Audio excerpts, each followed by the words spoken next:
Go ahead, guys, for Chris. Chris, just can you sort of walk us through why now, how this all went down? It's a bittersweet day, right? That Mikko is a decorated player for us.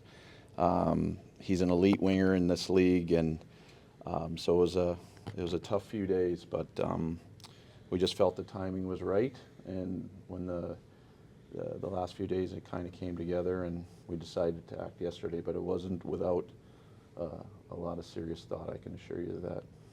Was it just a few days ago that it kind of went from negotiation to now we're going to move in this direction? Yeah, I'm not going to get into sort of the month by month, week by week chronology of it. I think it was just a tough business decision here for us, and we just felt that the pieces we got, it made sense to strike now. What do Necas and Drury bring to your team? Well, I think, Marty Necas, he's been around the top 10 in scoring this year, but I think it's his age is a big part of that. He fits in with his speed. He's certainly a top 6 talent. Whether he has another bump in his game, with the way we play, we'll see. I think Jack is hopefully that 3C that we've been kind of to look for. We've been, it's no secret that this will improve our depth. Jack's a gritty, competitive guy that I think our coaches will use on the penalty kill. We think there's another bump in his game offensively as well, and it's no secret that we've not been the best face-off team the last number of years, and I think that's an area where he'll help us for sure. So just looking for him to be a gritty, competitive guy and play a two-way game. Do you see this, Chris, as the first of some other moves that you can make because you've maybe freed some things up? Well, I think we're always sort of looking to get better. Certainly over the next few weeks that won't change. I think obviously there's a little more bullets in the draft pick cupboards and some cap space. So it's not easy to make trades in this league, as you guys know. So, but we'll continue to look, and if something makes sense, then we'll certainly strike. It's exceedingly rare for a team in its championship contention window, to trade a player like Mikko Rantanen. Why do you think this is going to work out and you'll remain a championship contender? Look, these are tough decisions. There's nothing done in a vacuum. Mikko earned the right to be an unrestricted free agent, and he's 5 months away from that. So you got to make these hard decisions. The player has to make them, and the club has to make them, and that's what we did. And getting 2 cost-controlled assets was important. That we felt we got the top 6 guy and a good bottom 6 guy, and away we go. How do you feel the room will handle losing such an important piece?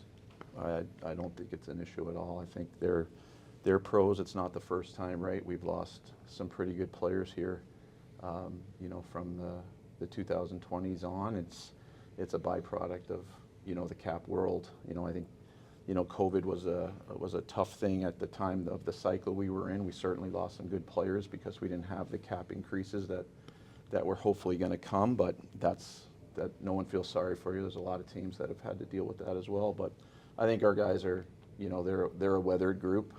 They know at times it's a tough business, and I think this certainly is one of those times, because Mikko is not only a superstar, and it's cliche, but he's a great person, so we'll definitely miss him.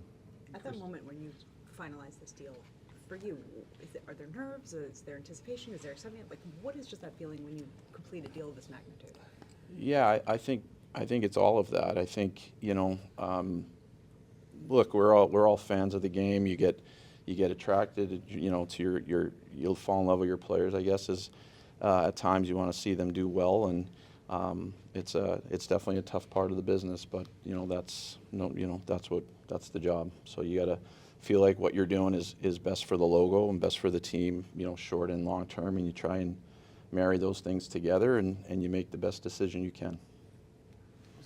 You open up a bit of cap space. Gabe's been skating a bit more lately. Has anything changed as far as his status goes? Yeah, no, nothing's changed. Gabe is continuing to grind, and will continue to glean information.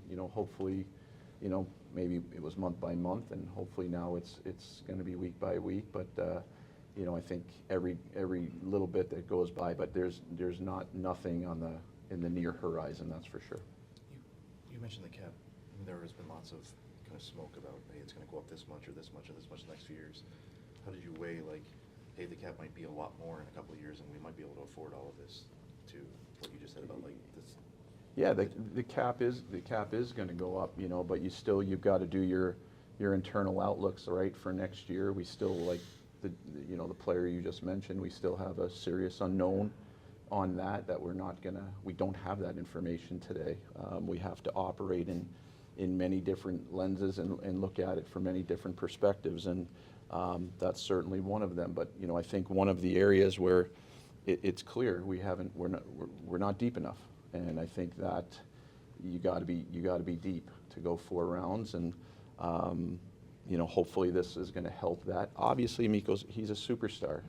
You can't replace that. But again, he's a superstar that earned the right to be a free agent. So, Because of what you said about depth, I mean, do you feel your team is better today than it was yesterday?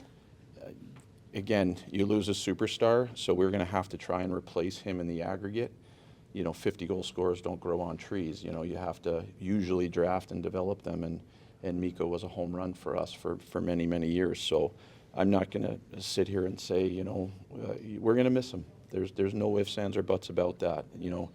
So now we look forward. We're super excited to be able to get, a guy like who is top 12 in the league in scoring, who's 26, and what we feel is an emerging player in Jack Drury, who's cost controlled moving forward. I think we're going to have to do it in the aggregate, whether it down the stretch and next year, and we'll go from there. But we'll continue to still look to improve the group, because we're going to have to do it, like I said, in the aggregate. Time for a couple more, guys.